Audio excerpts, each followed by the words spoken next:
предлагается теперь начать строительство онкологического диспансера. Республика уже собиралась начать, но потом заявила, что без поддержки федерального центра она не справится. На какой стадии сейчас проект?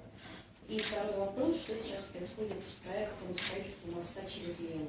В этом году должно было начаться проектирование, на какой стадии, когда теперь планируется начать строительство.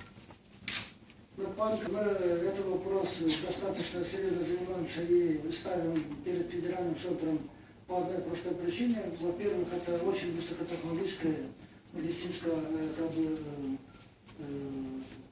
сооружение. И, соответственно, без поддержки и в технологическом плане, и чисто специализированном плане нам этот объект не осилит. Во-вторых, это большая стоимость. По предварительным расчетам у нас эта стоимость объекта будет где-то около 6 миллиардов рублей.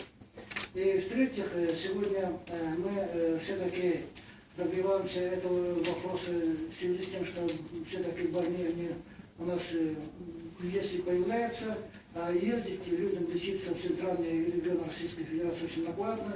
Иногда бывает так, что малооплачиваемым категориям населения это становится абсолютно недосягаемой задачей. Поэтому мы этот вопрос сегодня проектируем в этом плане, работа сегодня ведется. И начало стройки будет заложено, мы сами предполагаем, в 2014 году, завершением в 2016 году.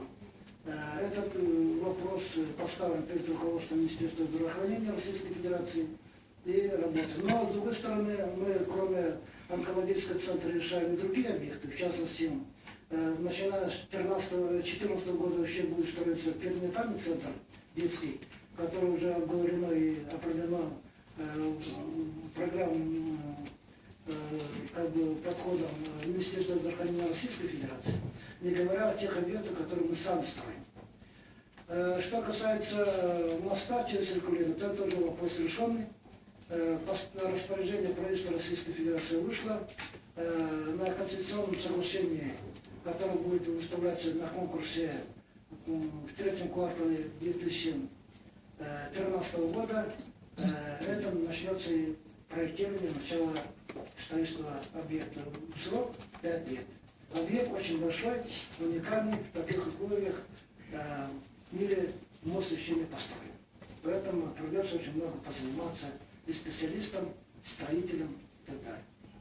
Прошу вам слово. Первый ряд.